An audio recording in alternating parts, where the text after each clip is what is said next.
up, folks? Welcome back to TacticalTortoise. My name is Trevi, and today we're talking about a new FAQ that Games Workshop has dropped out of the blue today, July 4th, hence the festive lighting, 2022. Let's get into it. First off, I have a brand spanking new headset with new audio equipment that's supposed to be much better than my previous setup. At least it's very much more expensive, so hopefully it sounds better. I'm still working with the settings, so if the audio is totally messed up in this video, that would be why. I apologize in advance. All right, so jumping right into it, this is the preview article for these new changes, and a couple of them are called out here in the designer's notes, especially pointing out that a lot of these changes are simply going to be to rules that are now included in the data slate updates. So there are going to be a lot of rules that, while the FAQs appear to be changed, that have just been removed from the FAQs because they're being moved over to those data slates. So we can click here to take a look at the FAQ page, and we'll just go down the list real quickly of the rules that have actually changed. First off, Deathwatch got a very subtle change to Indomitor kill teams. I almost wouldn't even, honestly, this isn't really a change, but it basically just swaps the way that aggressor war gear is distributed to the aggressors in an Indomitor kill team, because it was flipped previously where you would start with auto Boltstorm gauntlets and then switch them to Flamestorm gauntlets. But I think in keeping with the Space Marine Codex aggressors, they now start with Flamestorm gauntlets and you switch them to auto Boltstorm. I would mostly talk about this because there's a typo in this update, and I think that's kind of funny because you now repulk your auto Boatstorm with your Flamestorm. Adeptus Custodes have seen a slight change to Martial Discretion, where it can now only be used on units with the Martial Kataz ability. I think most of the time that's how that was being played, but occasionally it created some weird inconsistencies. Not that big of a deal. Adeptus Mechanicus and Drukhari, I'm not even going to talk about. They do show up on the FAQ list here, and that is mostly because, like I talked about before, a lot of their changes are now included in the data slate document. So there are a lot of changes to Adeptus Mechanicus, like codifying which units do or do not have the core keyword. In the previous version of this errata, a lot of units lost the core keyword, especially units like Iron Strider Ballistari. That has been removed now from both the Adeptus Mechanicus FAQ and the data slate document, which means that a lot of stuff in Adeptus Mechanicus now it works as it did in the Codex proper. That's not really a change here. I guess it technically is, since those rules still existed in the Adeptus Mechanicus errata, as far as I know. But it is now, codified concretely how that is supposed to work. Codex Drukhari, similarly, the loss of the core keyword to Talos and Kronos pain engines is still in effect. It was previously in the Drukhari errata. Now it's in the data slate, and that remained in the data slate in the latest update. So those still have lost the core keyword. Genestealer cults have a couple interesting changes. There is a note here about Crossfire and how Crossfire works. Previously, I think there was an open question whether or not Crossfire could be unlocked for an army that was not 100% Genestealer cults, but you still had units that interacted with the Crossfire keyword. Now there's a clarification saying that does not work like that. So if you do not have Crossfire unlocked for your army, your units that benefit from Crossfire tokens will also not benefit from those. The Sanctus got randomly like a slight nerf here. Previously, every time it fired its weapon, it treated the target as exposed. Now the target of the attack has to have a Crossfire marker. We see some very transformative changes in Codex Orcs. We see a little bit of an update to the wording of shock rifles, where now the unit carrying the shock rifle suffers a mortal wound after the shock rifle overheats. Previously, the bearer itself would suffer the mortal wound, which means that you could potentially have damaged individual models in a unit, which Games Workshop certainly does not like to do. The other change here is a little bit of a sneaky one, and we can conspiracy theorize ourselves all day long here, but there has been a change to Competitive Streak, which is the Freebooters subfaction. Previously, if you destroyed a unit with a Freebooters unit, then the remainder of your army got +1 to hit. Now it has been changed to give all of your army reroll hit rolls of 1. The odd thing here is that this is not marked out by the blue or magenta text as a change. So this is sort of a sneaky change, but this is not how the rule worked previously, to my knowledge. And whether or not there are any of these other rules that have snuck past and have been changed without being called out is a little bit funky.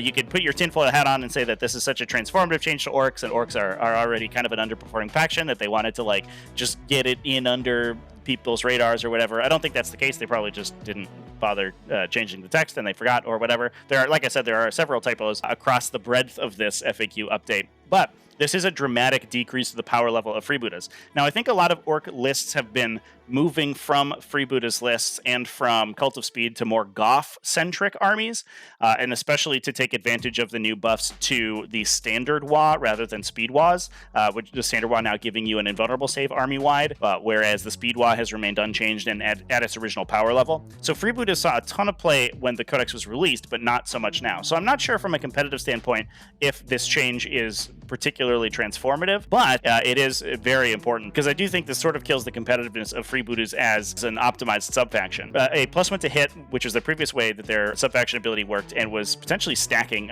for a while at least, which meant you could get around penalties to hit as well, is a 17% increase in your accuracy, whereas rerolling a hit roll of 1 allows you to reroll 17% of your dice. And given the fact that orcs have a very terrible ballistic skill, usually capping at a 4+, at best, that gives you a 50-50 on that 17% chance, which means you're, on best case scenario, essentially increasing your accuracy by about 8%. So in the best case scenario, it's half as effective as the previous version of the freebooters ability, which is super bad. That's not a very good ability to have whatsoever. Tau Empire did see a change as well. We saw a little bit of a cleanup to the hovercraft, the Hammerhead gunship, Skyray gunship, and Devilfish, where now you can measure to the model's base, whereas the previous version of their hover tank ability only measured to the hull of the vehicle full stop. That's been clarified a little bit, so that's nice. But the other big change is the change to the Allied World ability. Previously, you could take essentially an Allied Sept to a Farsight Enclaves, which gave you the Farsight Enclave sub-faction ability, but didn't come with the Farsight Enclave's additional special abilities, the biggest one being that you could not take Ethereals.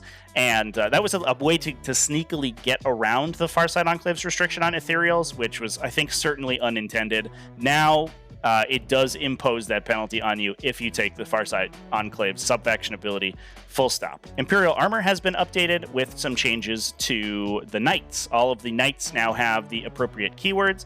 We see that all the Forge World knights have the code chivalric for Imperial knights. Armigers now have the Armiger Squadron rule to match with the Codex Armigers. And we see the same thing happening to the Chaos Knights. No other changes to Imperial armor. A little bit sad there. I think there's a lot of Imperial armor stuff that's kind of being left in the wayside. And last but certainly not least, and this is where we're going to have a lot to talk about, we can talk about the core rulebook. Now, there are a couple changes here that are pretty transformative, and some of them have been called out in those designer's notes. The first one that I want to talk about is a glossary definition for units that cannot be affected by psychic powers. Previously, this is a little bit up in the air because essentially it was treated as, psychic powers that would impact the unit. So something like Smite that would potentially hit them and deal mortal wounds, or something that would hit the closest, or something that would target them. All of those would not work. Now, it's been clarified to do something entirely different. Well, I mean, not entirely different. It still works basically like that. You cannot be selected as the target for psychic powers if you can't be affected by psychic powers. If you are inside the aura of a psychic power, the aura does not apply to that unit. If an ability hits the closest visible enemy, such as Smite, it hits them. I also imagine that this would affect powers that hit the closest not visible enemy, although I don't know if that's clarified, but I don't think that really requires a clarification. Clearly, they won't be affected by it. But the most important one, and here we have another gorgeous typo, look at that. Each time a unit is selected to shoot or fight, if it's under the effects of a psychic power, the effects, good stuff, that would affect its attacks. This proofreading is gorgeous. Thank you, GW. You're absolutely the best. If it would affect your attacks, for example, increasing your ballistic skill, none of those rules apply while resolving the attacks. How did they do this through 2 times? How did they do it to 2 separate words and the same word repeated twice? That's wild. To make a long story short, basically, if you have a buff on you and are attacking a unit that cannot be affected by psychic powers, that buff does not apply to those attacks that target the unit that can't be affected by psychics. So I think the example that they gave in the Warhammer community article was a unit of Guardians, here we go, affected by a Farseer's Guide ability, which gives them rerolls to hit. Now, those no longer give you rerolls if you attack a unit that is not affected by psychic powers. This is a pretty wild ruling, to be fair, but definitely a super huge buff to those units that aren't affected by psychic powers. Now, the interesting thing is that I think this still works the other way, though. So if you have a psychic power on you defensively and a unit that can't be affected by psychic powers targets you, then you would still be impacted. That's a little bit weird because I feel like that's how not being affected by psychics should potentially work. You know, your attacks aren't affected by psychic powers, but enemy attacks being buffed does.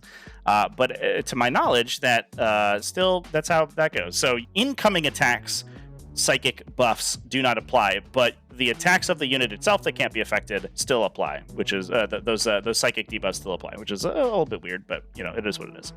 Otherwise, we have some clarifications. If a transport is under the effects of an ability that would make a modifier to its hit, wound, or damage roll make an attack, the modifier applies to the embarked models that make an attack. This is essentially how the rules have worked in the past, but I believe that this is now extending those same modifiers to hit, wound, and damage rather than just hit rolls. Units that count as remaining stationary still can't perform actions and fail actions if they do stuff that would normally fail the action. That's essentially how the rules have worked in the past, because remaining stationary doesn't actually override your other types of movement. It's a sort of it's a weird rule that doesn't make sense. Basically, it just applies this list of effects on top of the penalties that you're already receiving. But it was an open question because it looked like you could count as remaining stationary and complete actions, especially like marker light actions out of the Tau Codex. But as the rules is written, that was not how that worked, although some places ruled it differently. It's good that we just have a clarification in here now. Now, let's talk about some of the more impactful stuff. And in fact, the biggest single change, I think, in this entire document, and that is the change to the obscuring keyword. All right, get ready, everybody. So obscuring is the keyword that causes a terrain to block line of sight if you're tracing your line of sight over it, and essentially neither the attacker or the target is inside the area of the terrain. Now, obscuring has an additional benefit, and that is while you're within 1 inch of an area terrain feature with the obscuring trait and the shortest line, another typo, they forgot the space in there, incredible, what a well constructed document, between it and the enemy crosses over or through the terrain feature, then while those models are within 2 inches horizontally and 5 inches vertically of each other, they are within engagement range of each other.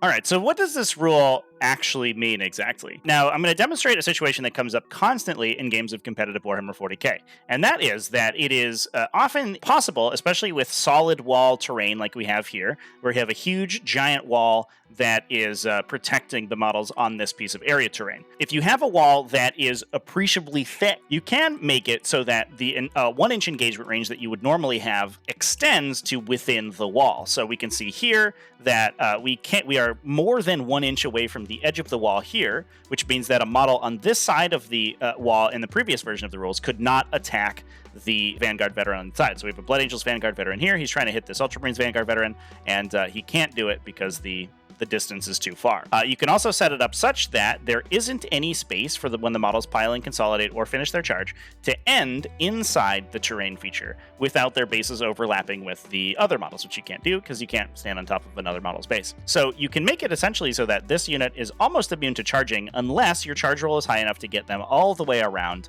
to this side of the unit, which is oftentimes super duper difficult. And that happens constantly. That's a very common defensive position in Warhammer 40k to force aggressive melee armies to move around the edges of terrain. The change here is that if the model measuring engagement range is within 1 inch of area terrain feature, so obviously being on top of it or standing back here somewhere, as long as he's within 1 inch of it, is measuring its engagement range over that area terrain feature, it can extend the engagement range to 2 inches rather than 1 inch. So that is specifically to stop this situation from happening. So previously, right, we could not reach our 1 inch engagement range into the wall, but now, because we're within 1 inch of the area terrain and we're measuring our engagement range over it, I can fight at 2 inches rather than just 1. Now, importantly, this affects basically every stage of the fight phase. So measuring your charge, measuring whether you complete your charge, measuring whether each individual model can fight in melee, and determining what models they can target. What it doesn't do is extend the range of model chaining. So that is the ability for a model to fight as long as it's within half an inch of a friendly, that's within half an inch of an enemy. That's not extended by this rule, which means that if you are trying to fight through these walls, this defensive position is still very effective because it can limit the number of attackers that can potentially fight. If we don't get a huge charge roll here, and potentially we're in a position where we can sort of block the engagement from the models in the back here with their piling consolidates, we can make it so only a couple of the Blood Angels Vanguard veterans charging at the Ultramarines actually get to swing. In this case, this model would get to fight on the left-hand side. This model would get to fight in the middle, and this model on the right-hand side would get to fight, but these two would be out of range. So this is a solution to this particular problem where you can create board states that are incredibly uninteractive. That said, this is the single worst way, I think, to fix this problem. Full stop. There are so many more mechanical changes that the designers could have made to the structure of Warhammer 40,000 that isn't this that make this better. And there are many reasons for that. First off, what if this terrain wasn't keyworded as obscuring? What if it was just a big wall, but it maybe wasn't 5 inches tall and it doesn't have the obscuring keyword? You can have terrain potentially like an obstacle that isn't obscuring, so like a Munitorum canister or, occasionally just a big rock.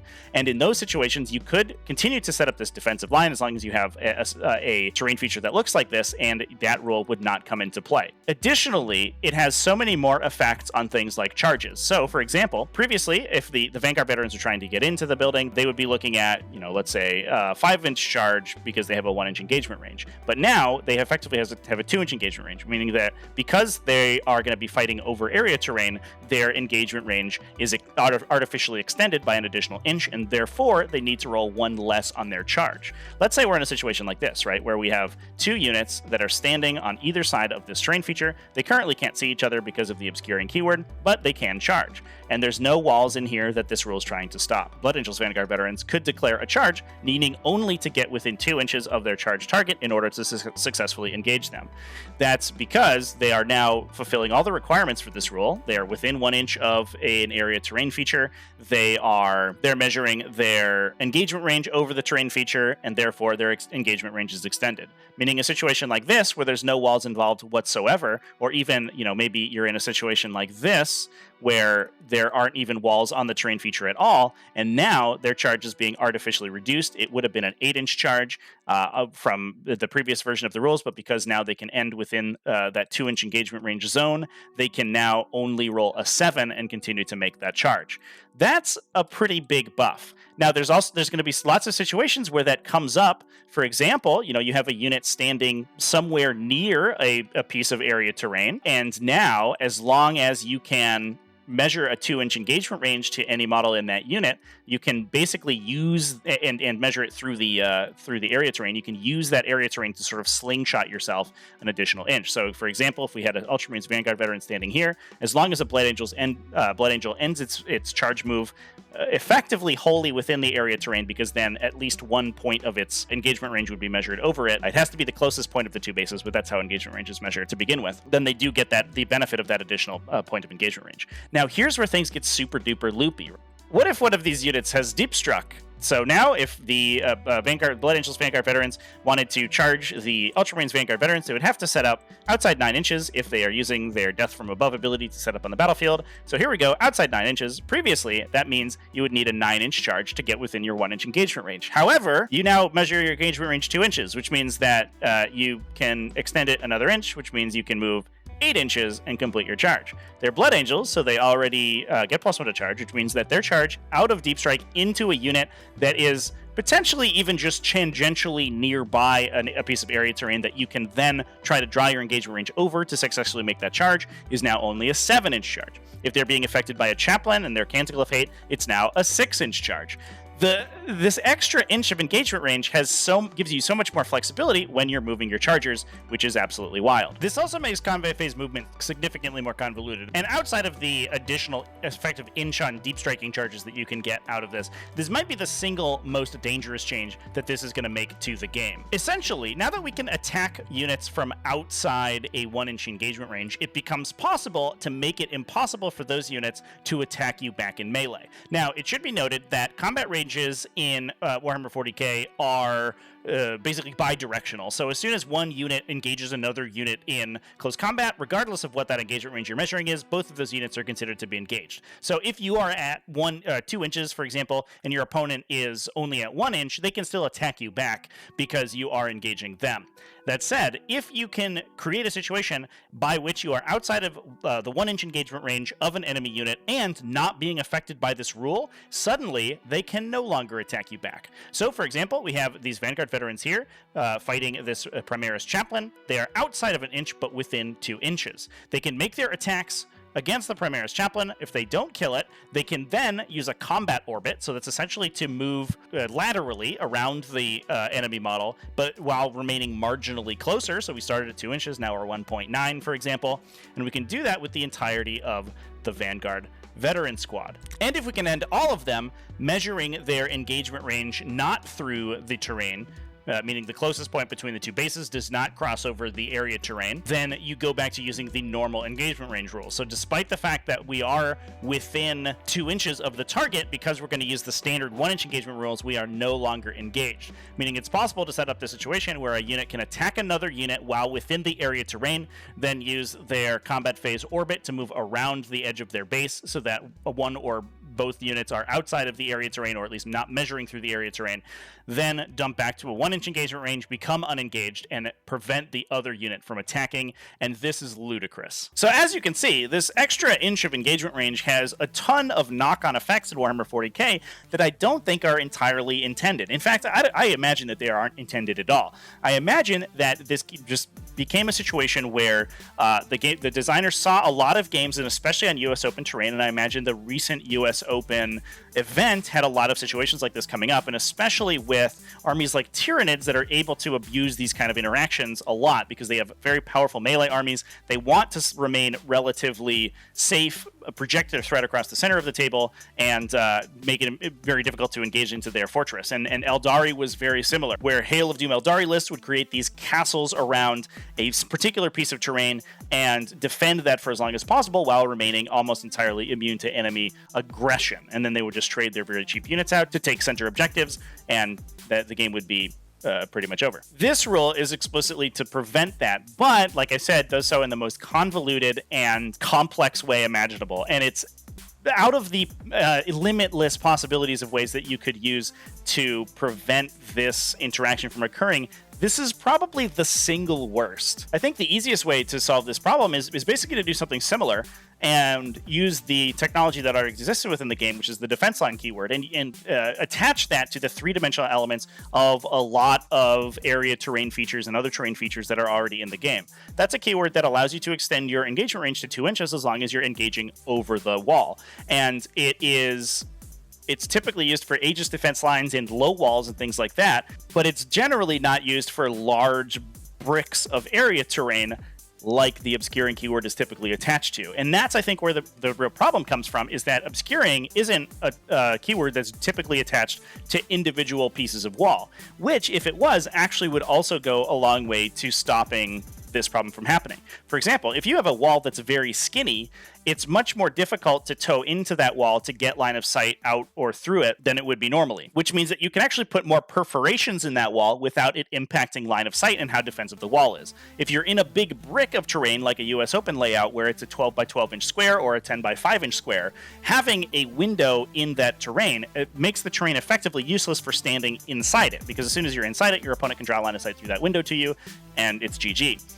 But if you have the terrain base of the terrain smaller, those windows matter much, much less. And if though you have windows and perforations and openings in that wall, you can make it impossible for a unit to entirely defensively screen out the enemy. So changing how the obscuring keyword is implemented could also have an effect if you made it so that the obscuring keyword only affected the three-dimensional elements of a terrain feature, so it no longer affected the base, only the building itself. That could go a long way to stopping situations like this from arising. Or, like I said, just putting that defense line ability on the three-dimensional elements of the terrain stops most of these interactions from happening, and I think makes the interaction basically as intended. But the way they've decided to do it is just flabbergasting to me. It creates all of these additional situations that are going to come up in competitive play, and it's just super confusing. If you're just trying to get into playing 40k, and especially to a competitive level, and somebody pulls out some sort of chicanery with extending their engagement range based on, having a model towed into the lip of their base will tow into a terrain, and then they'll extend their engagement range an inch and get into engagement and pile in their unit.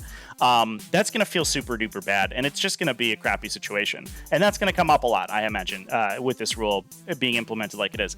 Super duper strange rule. I don't like it, and I think it's going to be super problematic. I hope that the designers see fit to come in and maybe make a little bit of a change to how that obscuring keyword works. Anyway, that's all I have to say about the July FAQ. Came a little bit out of nowhere, I think. We were expecting an FAQ, especially to the Knight stuff, to update the Forge World stuff, but I wasn't expecting a lot of the smaller changes that occurred, and certainly not a change to the core rules like this. Anyway, remember to keep it classy, folks. Have a happy wargaming, and thanks to everybody who supports the channel. I'll put their names on the screen so you can see them.